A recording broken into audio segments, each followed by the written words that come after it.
Fala pessoal, tudo bem? Hoje nós vamos falar detalhadamente da anatomia do fígado. Então, o fígado é a maior glândula do nosso corpo, e é isso mesmo, o fígado é uma glândula, é um centro metabólico do nosso corpo.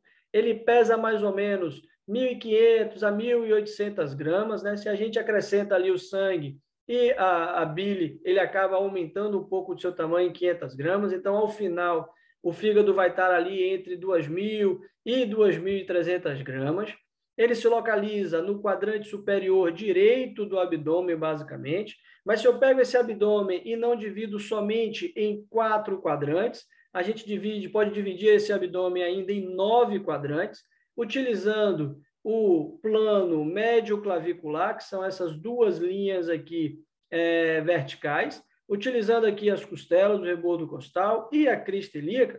Então, a gente pode dividir o abdômen em 9 quadrantes. Então, o fígado ele acaba se localizando nesse quadrante superior aqui direito e nesse quadrante superior central, digamos assim. Então, esse quadrante superior direito nós vamos chamar de região de epicôndrio, e nessa região aqui central superior nós vamos chamar de região epigástrica. O fígado está ali protegido pela 7ª a 11ª costela, mas a dependendo do momento inspiratório ou expiratório, esse fígado pode alcançar até o 4º espaço intercostal, né? Até próximo ali à linha mamilar. Qual a importância clínica disso? A importância clínica é que lesões nessa região de tórax deve-se sempre suspeitar de lesão hepática. Tá? Não tem como perguntar ao paciente que momento aconteceu aquela lesão, se ele estava inspirando ou se ele estava expirando. Então, lesões nessa região aqui de tórax, suspeite sempre de uma possível lesão hepática. E por essa condição, alguns autores acabam dizendo que o fígado ele acaba se localizando na região tóraco-abdominal. No fígado in situ, ele está recoberto pelo músculo do diafragma, e em algumas pessoas ele pode estar localizado no lado contralateral, né? numa situação que nós chamamos de sitos inversos. Caso esses sitos inversos aconteçam não só na região do fígado, né, em toda a cavidade abdominal, assim como o coração, a gente acaba dizendo que é um sitos inversos totalis, é uma inversão total desses órgãos abdominais.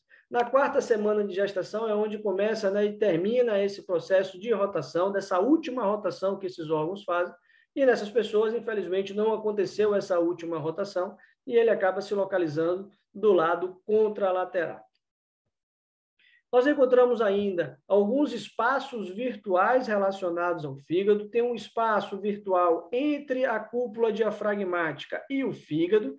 Então, um espaço conhecido como espaço subfrênico. Esse espaço pode ser dividido pelo ligamento falciforme. E existe um espaço abaixo do fígado, né? Um espaço chamado espaço subhepático, conhecido também como recesso hepatorrenal. Esses espaços virtuais, eles são mais importantes, por exemplo, quando tem um aumento de líquido nessa região, um aumento de líquido na cavidade abdominal, porque são locais, né, de maior propensão de acúmulo desses líquidos.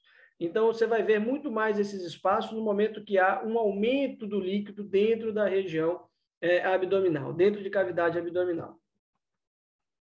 Nós ainda encontramos duas faces, né? Uma face que está coberta pelo músculo do diafragma, então, por isso, é conhecida como face diafragmática, e uma face que está voltada para as vísceras na região abdominal, uma face conhecida como face visceral. A face diafragmática, ela é separada da face visceral por essa margem aqui, chamada de margem inferior. Nós ainda encontramos dois lobos, né, dois lobos funcionais, que é o lobo direito e o lobo esquerdo, onde eles vão ter as suas irrigações e drenagens venosas específicas. Esse lobo direito e o lobo esquerdo é separado, né, são separados, na verdade, pelo ligamento falciforme, e dá para ser visualizado também nessa face visceral. Então, aqui eu tenho o lobo esquerdo e o lobo direito, tá? Além disso, nessa face visceral, nós encontramos ainda o lobo que tem o formato aqui de um quadrado, chamado de lobo quadrado, e um lobo que tem o formato mais de uma cauda, chamado de lobo caudado.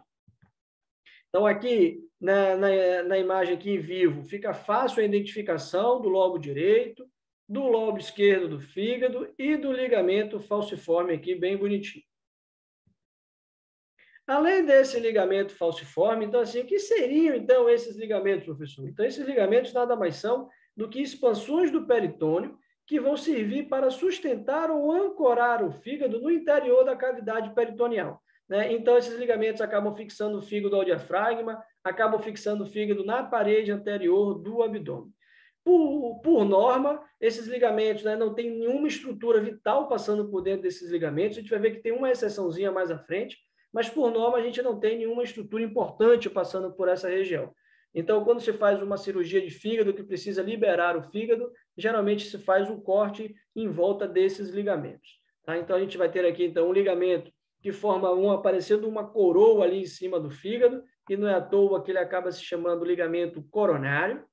Ainda vai existir o ligamento falciforme, que vai prender o fígado na parede anterior do abdômen, e o ligamento redondo. Então, nessa imagem do Yokoshi, fica bem bonito de visualizar o ligamento falciforme e aqui um pedaço aqui do ligamento redondo. Então, a gente tem aqui o lobo direito e o lobo esquerdo do fígado na sua face diafragmática. O ligamento coronário, ele deixa aqui duas impressões, né? Uma do lado esquerdo e uma do lado direito, né? Duas impressões que têm o formato de um triângulo, e aí a gente vai ter como nome de ligamento triangular esquerdo e o ligamento triangular direito. Então, o ligamento coronário, junto com esses ligamentos triangulares, eles vão delimitar essa área do fígado que nós chamamos de área nua do fígado, né? Além disso, a gente tem um ligamento que vai prender a veia cava, então a gente tem aqui o ligamento da veia cava. Não é só esse ligamento que fixa essa veia cava ela está incrustada no fígado. Essa região, né, o conhecimento dessa anatomia ele é importante também para a clínica, porque algumas veias mínimas, né, elas saem diretamente do fígado para a veia cava. A gente não tem só aquelas 3 veias hepáticas chegando em veia cava, a gente tem algumas veias mínimas que ajudam também a fixar essa veia cava no fígado. Então, traumas de grande energia podem gerar um grande movimento de inércia e o fígado, através desse movimento, pode se desprender da veia cava e a laceração através dessas veias hepáticas mínimas acaba por gerar uma dissecção da veia cava inferior. Então, durante o momento do ato cirúrgico, quando mobiliza o fígado, quando mexe o fígado, acaba soltando essa região, fazendo a dissecção dessa veia cava inferior, e isso pode ter algumas condições catastróficas para o paciente. Além daqueles ligamentos que a gente viu, a gente ainda vai ter aqui o ligamento venoso. Aqui a gente tem uma imagem, né? Ficou muito rápida essa imagem, não sei se ficou legal, do ligamento falciforme e da área nua do fígado aqui. Tá? Vou deixar passar mais uma vez aqui rapidinho.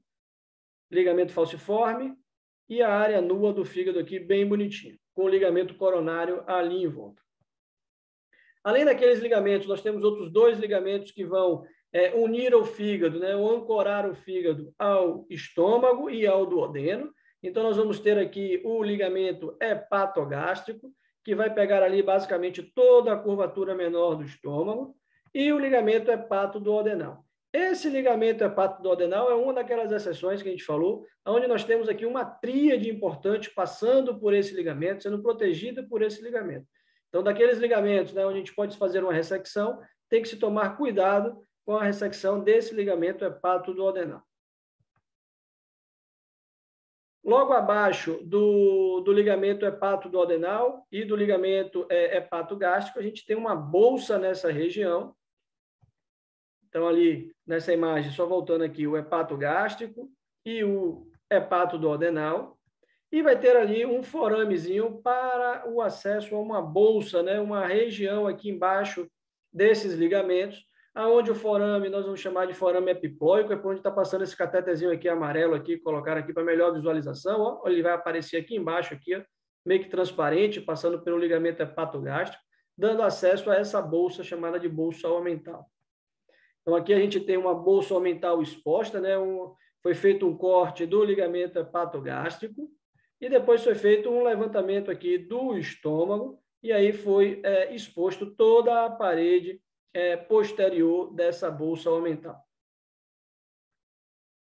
O leito hepático tem algumas relações com alguns órgãos da região abdominal e, consequentemente, esse contato direto com esses órgãos acaba deixando algumas impressões no fígado. Então, nós vamos encontrar uma relação com a cúpula direita do diafragma, né, aqui na área nua do fígado. Nós vamos ter a glândula suprarrenal direita, nós vamos ter o rim direito deixando marcas também no fígado, a flexura direita do colo, né, o colo transverso deixando alguma margem aqui também no fígado, uma partezinha do duodeno, uma partezinha aqui do fundo do estômago vai estar bem visto ali no fígado também, assim como o esôfago, assim como a veia cava inferior, o sulco por onde a veia cava inferior passa e o pilar direito do diafragma. Então, quando a gente visualiza a face visceral, a gente consegue visualizar quase que todas essas impressões aqui de forma tranquila. Então, a gente vai ver aqui a impressão esofágica, que é essa impressãozinha aqui menor.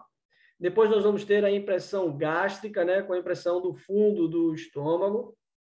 A impressão duodenal.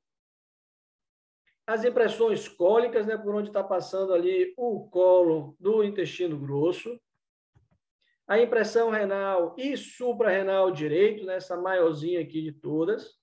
Nós vamos ainda ter o sulco da veia cava inferior, então esse sulco só vai surgir quando tirar essa veia cava inferior daqui, e uma fossa que vai alojar a vesícula biliar, que é uma fossa que nós chamamos de fossa da vesícula biliar.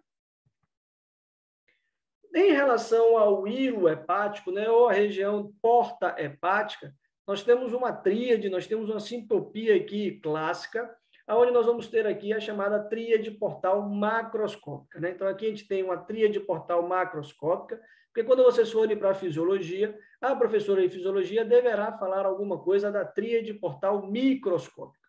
Essa parte macro, ela vai ser composta pela veia porta, pelo ducto colédoco e pela artéria hepática própria.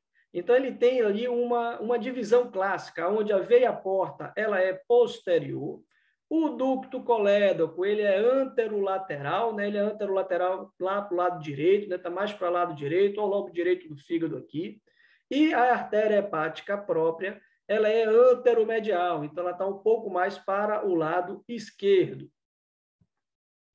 Então, aqui numa imagem cadavérica do Yokoshi novamente, fica bonitinho de ver a tríade portal com a veia porta, o ducto colédoco e a artéria hepática própria. Nessa imagem aproximada, a gente consegue novamente visualizar a sintopia da tríade portal, né, com a veia porta posterior, o ducto colédoco anterolateral e a artéria hepática própria anteromedial. Portanto, após o conhecimento dessa tríade portal e o conhecimento desses lobos do fígado, nós temos ali uma divisão, então, funcional do lobo direito e esquerdo, e cada lobo vai receber o seu próprio ramo primário da artéria hepática e veia porta, e vai ser drenado pelo seu próprio ducto hepático. E, além disso, nós vamos encontrar algumas fissuras que vão segmentar esse fígado. Então, a gente tem uma divisão basicamente funcional entre o lobo direito e esquerdo, mas nós temos ainda também uma divisão segmentar do fígado. Então, nós vamos encontrar ali algumas fissuras, como a fissura umbilical, que vai estar ali mais ou menos ali na região do lado esquerdo do fígado. Depois nós vamos ter uma fissura portal principal e uma fissura portal direita. Então, essas três fissuras acabam dividindo ali o fígado em três partes. E depois nós vamos ter uma fissura da veia porta do fígado, que vai dividir esse fígado em superior e inferior. Então, o fígado ele vai ser segmentado em três fissuras verticais e uma fissura horizontal. Vai ser segmentado, então, em 8 lobos. A gente vai ter aqui o lobo 1, 2, 3, 4, 5, 6, 7 e 8 lobos. Então, essa fissura aqui, a gente tem a fissura sagital esquerda, a gente tem a fissura sagital direita, pegando como base a vesícula biliar e a veia cava inferior, e nós temos aqui a fissura da veia porta do fígado. Então, em relação a essa segmentação, a gente vai ter uma parte posterior do fígado, sendo representado pelo segmento posterior, ou simplesmente ali pela região do lobo caudado. Depois a gente vai ter uma parte hepática esquerda, onde nós encontramos o segmento posterior lateral esquerdo, o segmento anterior lateral esquerdo e o segmento medial esquerdo, que alguns autores ainda dividem em posterior e anterior. Depois nós vamos ter a parte hepática direita, com os outros 4 lobos, onde a gente tem um segmento anterior medial direito, um segmento anterior lateral direito e os 2 segmentos posteriores, o posterior lateral direito e o posterior medial direito. Então, aqui a gente acaba encontrando os 8 segmentos hepáticos, e esses segmentos hepáticos vão ter uma relação importante com as veias hepáticas. Então, as artérias, elas são intralobares e já essas veias, elas são interlobares. Então, muitas vezes, para a segmentação do fígado, a gente acaba utilizando as veias como referência, já que elas vão dividindo estes lobos, né? Eu vou voltar aqui na imagem e aqui fica mais claro da gente perceber essa divisão dentre essas veias e essas veias fazendo essa divisão dos lobos hepáticos. Em relação à vascularização, né, nessa região nós vamos encontrar o tronco celíaco. Esse tronco celíaco ele vai emitir 3 ramos, onde a gente tem a artéria esplênica indo para o baço, nós temos a artéria gástrica esquerda indo para a curvatura menor do estômago, e nós vamos ter a artéria hepática comum.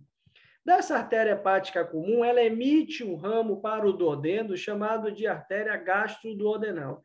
E é essa artéria que vai ser o ponto de referência para a troca do nome de hepática comum para a artéria hepática própria, que é essa que vai levar realmente o sangue direto para o fígado. Essa artéria hepática própria ela ainda pode ser dividida em artéria hepática direita e artéria hepática esquerda. Ali ainda, saindo ali da artéria hepática direita, nós temos um ramozinho que vai para a vesícula biliar, chamada de artéria cística. Então, a artéria cística é um ramo da artéria hepática direita. Em relação à vascularização venosa, né, em relação à drenagem venosa, nós temos a veia porta, que não está drenando o sangue do fígado, né? A veia porta está levando o sangue ao fígado. Essa veia porta ela é responsável, né, por 80% do sangue que chega ali ao fígado. Então, ela vai ser responsável por trazer também CO2, vai trazer nutrientes recém-absorvidos, fármacos, toxinas, que precisarão ser metabolizados nessa região. Tá? Então, o fígado recebe o sangue também, não só através da artéria hepática própria, mas também da veia porta.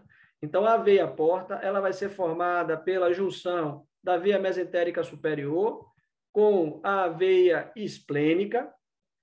Além disso, ela recebe o sangue da veia gástrica esquerda e da veia gástrica direita. A veia mesentérica inferior, ela desemboca geralmente na veia esplênica, e as veias gastromental esquerda e a gastromental direita, geralmente são veias que vão levar o sangue para a veia mesentérica superior. Obviamente, pode acontecer algum tipo de variação anatômica, principalmente com relação ao desembocar da veia gástrica esquerda e da veia mesentérica inferior. Em relação à vesícula biliar, ela vai ter uma capacidade média de 35 a 50 ml, tem essas dimensões, ela pode ser dividida em fundo, corpo, infundíbulo e colo, tá? Nesse infundíbulo nós encontramos essa bolsazinha aqui, chamada de bolsa de Hartmann. No cadáver dá para ver bem aqui o fundo, o corpo e a parte do infundíbulo. Em relação aos ductos biliares, nós temos aqui o ducto hepático direito, que vai se unir com o ducto hepático esquerdo, formando um ducto hepático comum, né? Os sais biliares vão sair desse ducto hepático comum e vão, através do ducto cístico, levar essas substâncias para o interior da vesícula biliar. Durante o processo de digestão, há uma contração dessa vesícula biliar, expulsando novamente o seu conteúdo pelo ducto cístico, e agora desse ducto cístico cai através do ducto colédoco até se abrir aqui na papila maior do duodeno.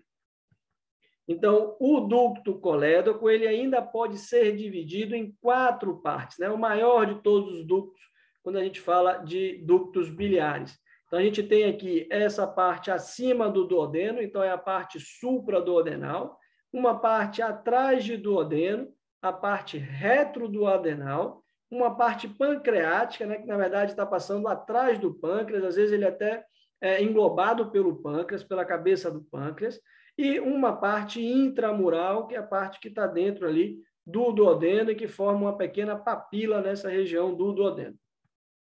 Então, nós encontramos aqui uma dilataçãozinha maior, que é a junção do ducto colédoco com o ducto pancreático principal. Então, toda essa região nós chamamos de ampola hepatopancreática. Nessa ampola hepatopancreática, nós encontramos um músculo esfíncter nessa região, que é o músculo esfíncter da ampola hepatopancreática, ou simplesmente o músculo esfíncter hepatopancreático.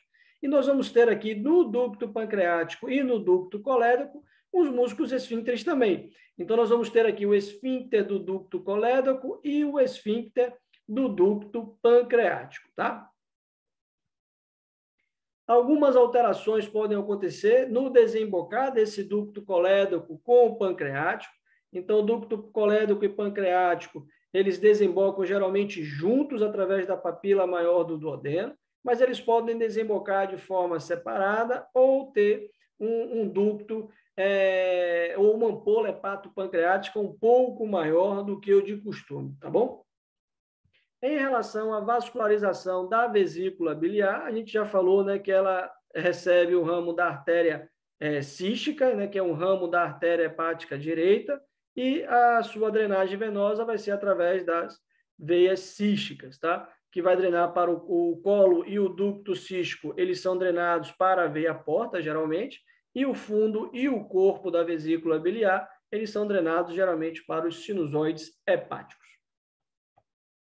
Nessa região, nós temos ali um triângulo chamado triângulo hepatobiliar, ou cisto hepático, ou hepatocístico, depende como vocês queiram falar, né? Então, depende como vocês estão vendo nos livros. Esse triângulo ele tem uma certa importância funcional, principalmente nas retiradas da vesícula biliar, por ter uma relação com a artéria cística. Então, eles precisam ser identificados para a abordagem cirúrgica da vesícula biliar. Essas são algumas das referências utilizadas para a aula. E ser solteiro acaba com o fígado, né? E se apaixonar acaba com o coração. Então, vocês aí agora escolham qual é o órgão que vocês vão deteriorar. Ou se vai ser o fígado, ou se vai ser o coração. Tá bom, galera? Um grande abraço a todos. Até a próxima.